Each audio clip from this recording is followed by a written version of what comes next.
Diz que quando ele estava ali tranquilo, chegou a notícia que Jezabel disse que até o outro dia, ou seja, 24 horas, ela estava fazendo um juramento pela sua própria vida, que assim como Elias fez com os profetas de Baal, ele ia fazer com ele. Quando você escuta isso, irmãos, você imagina que Elias vai orar e fogo vai descer na cabeça de Jezabel, que Elias vai lá confrontar aquela mulher, mas acontece o contrário. Aquela pequena coisa, que agora foi uma mulher, que era a rainha, que disse que ia matar Elias, aquela palavra que era pequena, diante de tudo que havia feito, diante do seu histórico, aquilo entrou, aquilo bateu no coração dele, irmãos, e ele se prostrou. Você já percebeu que às vezes coisas pequenas, que talvez uma pessoa que fala dentro da tua casa, às vezes uma notícia que você escuta, uma coisa pequena diante de tudo que Deus fez na tua vida, às vezes uma palavra que entra dentro do nosso coração, ela nos faz prostrar. A palavra do Senhor diz que quando ele ouviu aquilo, ele fugiu para salvar a sua própria vida. Ele abandonou o seu moço, o seu companheiro, ele deixou o seu amigo para trás, ele fugiu para o deserto e se deitou e se prostrou debaixo de um zimbro, debaixo de uma árvore. Você percebe os sintomas, os sinais de depressão que estava ocorrendo na vida deste profeta.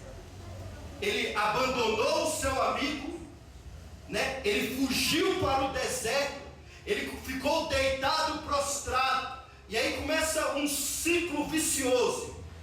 Quando a gente mais precisa dos amigos, quando você está passando por dificuldade, quando você precisa de um apoio espiritual, muitas das vezes você mesmo se afasta dos irmãos, você mesmo sai da igreja, você mesmo com seus próprios pés vai para o deserto e se prostra.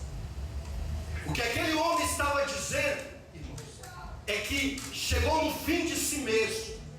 Ele estava falando que ele estava abandonando o barco, que ele estava jogando a toalha, que ele estava desistindo, que ele estava renunciando do seu ministério. O que ele estava dizendo é que não valia mais a pena ele correr, ele se esforçar. Ele estava falando que o coração dele já não estava mais naquilo. Ele foi tomado por melancolia, por tristeza, por depressão. Ele tinha desistido de tudo. Quando ele se prostrou ali, ele orou ao Senhor, ele falou: Senhor, eu já não quero mais viver, para mim já deu, eu quero a morte para a minha vida. Ele mesmo, com seus próprios pés, ele tomou uma jornada de se afastar de Deus, de sair da presença de Deus. Mas ainda que ele mesmo tinha desistido da sua própria vida, do seu ministério, de Deus, de tudo, Deus, contudo, não desistiu de Elias. Deus, contudo, foi atrás de Elias, mesmo Elias saindo da presença dele, mesmo Elias saindo da sua jornada. A Bíblia diz que quando ele estava deitado, o anjo do Senhor chegou diante dele, tocou em Elias, colocou ali do lado dele um pão e água, e disse: Elias, levanta-te e come. O que Elias estava precisando naquele momento, irmãos, era de alimento. O que muitos estão precisando hoje é de alimento espiritual. Ontem eu estava conversando com a irmã ali, e eu fui na casa dela falar isso, o que está precisando é de alimento. E eu perguntei para ela: você almoçou hoje? Eu almocei. Você jantou ontem? Jantei. Almoçou ontem? Almocei. E antes de ontem? Ela já começou a rir. Por quê? O nosso físico, nós nos alimentamos, mas e o nosso espiritual? Você tem alimentado o teu espiritual? Eu estava conversando com meu primo essa madrugada. O meu tio morreu, né? E a mãe dele, minha tia, estava muito fraca. E eu perguntei, como que está ela? Ele disse, nós estamos colocando alimento na força para ela. Porque mesmo sem querer, a pessoa tem que comer. Porque se ele passar 3 dias sem se alimentar, ele vai ficar prostrado. Agora imagina isso espiritualmente. A pessoa passa 1, 2, 3, uma semana sem comer nada. Cada vez vai ficando mais fraco. O pão aqui representa a palavra de Deus. A água representa o Espírito Santo. Nós, irmãos, precisamos nos alimentar diariamente. Diariamente. Com vontade ou sem vontade. Você tem que orar. Você tem que ler a Bíblia. Você tem que congregar dia após dia. Irmão, não existe segredo. Isso é o que faz o cristão ficar em pé. A Bíblia diz que aquele homem comeu e ele mesmo novamente se deitou. Já estava forte, mas ele se deitou com a vontade dele. O anjo novamente cutucou ele e falou, levanta e come novamente. A mesma palavra. Levanta e come novamente. O Senhor não tem uma palavra nova para nós. A mesma palavra que o Senhor tinha dado anterior, dá novamente, levanta e come. Muitas das vezes a gente quer uma palavra nova, uma revelação, um segredo que não está na Bíblia. Irmão, a vida cristã, ela é simples. É o alimento. É você começar a ler a Bíblia todos os dias. 4, 3, 5 capítulos por dia de livros, ler o Novo Testamento de manhã, o Antigo Testamento à noite. É você dobrar o teu joelho no teu quarto, no teu secreto, orar meia hora, orar 40 minutos à noite, você orar também, vir para os cultos, congregar fielmente ao Senhor. É só isso. Não tem segredo novo. Qual é a palavra nova que a gente precisa? O anjo cutucou ele e falou, levanta de novo, come. É só isso. Você sabe o que tem que ser feito. Se você está prostrado hoje, você sabe, não tem uma palavra nova para você. A Bíblia diz que ele comeu aquele alimento. E ele foi, e andou 40 dias com aquele alimento. E ele foi até o Monte Horebe. Quando ele chegou no Monte Horebe, ele entrou para dentro de uma caverna. Olha como Elias estava. Ele entrou para dentro de uma caverna, fugindo da realidade, se escondendo. E o Senhor apareceu novamente e perguntou, Elias, o que é que você está fazendo dentro desta caverna? Em outras palavras, irmãos, sabe o que Deus estava falando com Elias? E o que Deus está falando com muitos que aqui estão? O que você está fazendo da sua vida? Porque a decisão de entrar e fugir para dentro de uma caverna foi de Elias. A decisão do que está acontecendo na sua vida hoje é tua. E assim como o Senhor perguntou para Elias, por que você está dentro desta caverna? Por que você está fazendo isto da tua vida? Porque você é um profeta. Você não é para estar dentro de uma caverna. Você é para estar no meio do povo de Israel. Você é para estar pregando sobre o avivamento. Você é para estar confrontando o rei. Você é para estar destituindo Acabe e colocando outro rei no lugar dele. Você é para estar treinando profetas em teu lugar. O que você está fazendo dentro desta caverna? O que você está fazendo com a tua vida? Será que você está no centro da vontade de Deus? Será que Deus te chamou para a sua vida continuar do mesmo jeito? Sem crescer, sem mudança?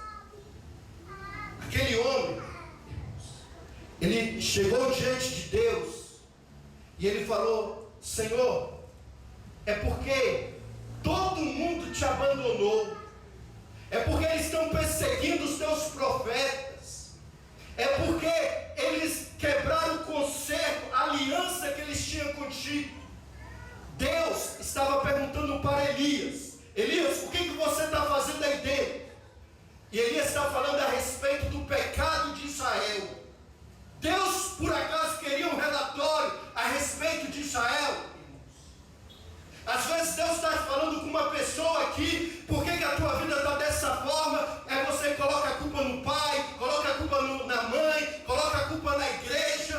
Tem pessoas que a gente pergunta: por que você saiu da presença de Deus? Ela fala: não, é porque as igrejas só pregam aquilo, é porque os irmãos não amam, é porque tem cantor gospel, é porque tem pregador que está cobrando.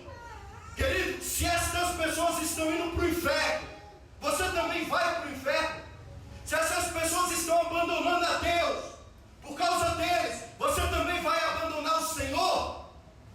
Deus não está perguntando a respeito de cantor gospel, de igreja. Deus está perguntando para você: por que a tua vida está desta forma diante dele? Por que você não está exercendo o teu ministério, o teu chamado? Por que você não está vivendo a plenitude de Deus? É isso que Deus está perguntando. Ele não quer saber da vida de ninguém. O Senhor falou para Elias: Elias, vem para cá, sai daí de dentro. Vem para cá, se põe, que eu estou aqui fora, eu não estou dentro de uma caverna. Era o lugar que ele sempre deveria estar, que é diante de Deus. Quando você se encontra diante de Deus, você não vai se preocupar com o tamanho de Jezabel, com a história de Baal, com os profetas de Baal, com o pecado. Você está diante de Deus. Quem é Baal diante do teu Deus? Quem é? Esses que te afrontam. A tua posição não é escondido dentro de um quarto, em depressão e miséria. É diante de Deus. Deus te chamou para estar diante dele. O Senhor falou: se põe diante de mim, que eu vou falar contigo. A palavra do Senhor diz que primeiro veio um vento forte, que despedaçava a penha, mas Deus não estava no vento. Depois veio um terremoto, mas Deus não estava no terremoto. Depois veio um fogo, mas Deus também não estava no fogo. Aí veio uma voz mansa, suave, delicada. E aí a Bíblia diz que Deus falou com Elias através dessa voz mansa e delicada. Aquilo que o fogo, aquilo que o vento, aquilo que o terremoto não poderia fazer, aonde eles não poderiam entrar, que era no coração de Elias, a voz suave, ela pôde entrar. Sabe qual é o problema? Que muitas pessoas já não ouvem mais a voz de Deus. É porque elas querem ouvir a voz do Senhor através do espetacular, do grandioso, do terremoto, do fogo. Enquanto que Deus quer falar contigo, irmão, com a voz suave, com a voz delicada. Aonde que o Espírito Santo habita? É do lado de fora? É no exterior? Não. A Bíblia diz que nós somos templo do Espírito Santo. O Espírito Santo, ele mora dentro de você. Você tem que aprender a ouvir a voz do Espírito, de dentro para fora. A maneira que Deus quer guiar o seu povo é pela voz do Espírito Santo interior, dentro de nós. Não são vozes externas. Quando Deus usa vozes externas, seja qual for os meios, é porque você está surdo para ouvir a voz do Espírito Santo falando dentro de você. As maiores bagunças, irmãos, que está acontecendo no meio da igreja, é porque a igreja não consegue escutar a voz do Espírito Santo falando dentro dela. E aí precisa de outras vozes, de outros fogos, de outros terremotos. E aí vira uma bagunça e uma confusão. Quando foi no começo de abril, eu estava no meu quarto. Eu não lembro se eu tinha acabado de orar, mas eu estava num quarto e ia para o outro, né? Eu tenho um quarto que eu chamo de escritório. E aí quando eu estava andando de um quarto para o outro, eu estava caminhando. Deus me deu uma visão. Eu andando o Senhor mostrou como se eu estivesse no cemitério. E aí o meu tio, ele estava num caixão. Eu vi as flores, eu vi nitidamente ele, que a visão ficou na minha frente, o caixão assim. E eu parei e fiquei olhando aqui. Eu parei de andar e fiquei olhando. E o Senhor deixou um tempo aquela visão. No meu espírito eu sabia o que ia acontecer. Quando foi de madrugada, eu conversando com o meu primo, o filho desse tio que faleceu, eu falei: Samuel, como é que está teu pai? Meu pai está bem. Está bem mesmo? Está bem. Eu falei: eu estou orando por ele. Amém, obrigado. Só perguntei sobre o pai dele, não perguntei mais de ninguém. Passou uma semana, o pai dele foi internado. E aí primeiro falaram: não, acho que é uma pneumonia, ele está sem conseguir respirar direito. Ficou uns 3, 4 dias, voltou para casa. De casa adoeceu de novo, voltou para o hospital. Aí falaram: é uma bactéria, né? Não, aí os filhos ajuntaram: vamos tirar do hospital público, vamos colocar no hospital particular. Colocou no hospital aqui, não estava servindo, vamos colocar e levar para outro. E levou para outro. Enfim, só de hospital, eles gastaram mais de 100 mil em um mês. E nesse inteirinho, nesse intervalo, todos os filhos começaram a buscar Deus. E eles foram para o Monte da Samambaia. E o meu tio, o meu primo, que eu fui trazer em casa depois do enterro, ele me contou que todas as vezes que eles iam para o monte, Deus começava, Deus entre aspas, aparecia profeta um após o outro, e rodava e arrepiava ali, e falava: eu estou curando, eu estou tirando ele do leito da morte, eu estou levantando ele. E ele me contou que aquilo enchia eles de fé, e muitos deles foram renovados, e falaram em línguas estranhas, e eles se animaram e se animaram. E aí chegou uma hora que o médico falou: olha, não tem mais jeito, nós vamos ter que desligar, não precisa mais ficar dando esses medicamentos. Mas ele estava firmado numa palavra que profetas, não um, ele disse que era todo dia vários profetas apareciam, e eles firmados naquela mentira. E ali o meu tio até ficou sendo torturado, né, porque não tinha mais jeito. O que aconteceu? Ele morreu. E aí minhas primas começaram a falar que não acreditava mais em Deus, que não acreditava mais na igreja, que não acreditava mais nisso, que não acreditava mais naquilo, que nunca mais ia pisar na igreja. Por quê? Porque não consegue ouvir a voz do Espírito Santo, porque depende de vozes externas. E o diabo tem usado muita gente, pessoas que têm até boa intenção, mas que pensa algo e pensa que é o Espírito Santo. E a Bíblia diz que o coração do homem, ele é enganoso. O Senhor, falando a respeito de Jeremias, ele falou: estes profetas profetizam aquilo que está no coração deles. De mais de 300 profetas em Israel, que profetizava contra, dizendo que Nabucodonosor não ia invadir Israel, e Jeremias falava: vai invadir, não tem jeito, o Senhor já falou. E eles pegavam Jeremias e colocavam Jeremias no calabouço, e batiam em Jeremias, e era uma voz contra milhares de profetas dizendo: não vai vir um mal sobre Israel. Por que eu estou falando isso? Porque muitas pessoas têm sido guiadas por um espírito de mentira, de meninice. Ainda que no primeiro momento é bom, Deus falou comigo, você não pode firmar a tua vida em mentira. Eu creio que Deus fala, creio muito nisso. Tenho dons espirituais, Deus me deu alguns pela misericórdia dele. Mas a maneira que Deus quer falar contigo é por essa voz suave, é pela essa voz do Espírito Santo. A Bíblia diz que todos aqueles que são de Deus, todos os que são de Deus, são guiados pelo Espírito de Deus. Glória a Deus. Se você aprender a ouvir a voz do Espírito Santo. E você tem que aprender a diferenciar a voz do Espírito, da sua mente e do seu coração. Aprenda a ser dirigido pelo Espírito Santo. O Senhor chamou Elias ali fora e disse: Elias, ele perguntou novamente: o que você está fazendo aí dentro? Por que você está envolvido aí nesta autopiedade, nesta de falar que ninguém se importa com você? Quantos aqui, irmão, estão envolvidos em autopiedade?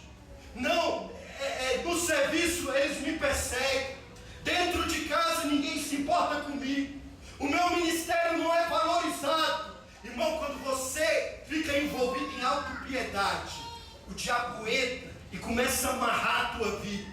Tem pessoas que de cada 6 palavras, uma é: tá difícil. Irmão, vamos? Não, mas é difícil. As coisas para mim sempre são mais difíceis. E o diabo vai entrando na vida da pessoa. O Senhor, quando ele chama Elias, ele disse: Elias, se levanta, vai e unge Azael, rei sobre a Síria. Unge Jeú, rei sobre Israel, e Eliseu, profeta, em teu lugar. Sabe o que Deus estava falando para Elias, irmãos? Levanta e vai trabalhar. Levanta e vai trabalhar. Levanta e vai fazer o que você foi chamado. O Senhor não passou a mão na cabeça dele. E o Senhor disse mais: você vai voltar pelo caminho pelo qual você veio. Irmão, quando você erra, quando você peca, quando você sai da vontade de Deus, para você ser restituído, você vai ter que fazer todo o caminho novamente. Todo o caminho. E eu vou te falar algo mais ainda. É forte, mas é verdadeiro. Elias nunca mais foi o mesmo homem. Ele nunca mais foi o profeta que ele era. O Senhor alimentou ele, o Senhor restaurou ele, o Senhor restituiu, mas ele nunca mais foi a mesma pessoa. O ministério dele nunca mais teve a mesma dimensão. Cada vez que você peca, cada vez que você desiste, cada vez que você renuncia o seu chamado, Deus pode te restaurar sim. Mas você nunca mais vai chegar no mesmo nível que você poderia ter chegado se não tivesse pecado. Por isso, Deus é um Deus amoroso. Deus é um Deus que vai procurar aquele que desiste. Quantos aqui pensaram em desistir e o Espírito Santo falou contigo de madrugada? O Espírito Santo começou a te buscar. Mas eu te digo, irmão, não desista. Não desista mais. Amém, queridos?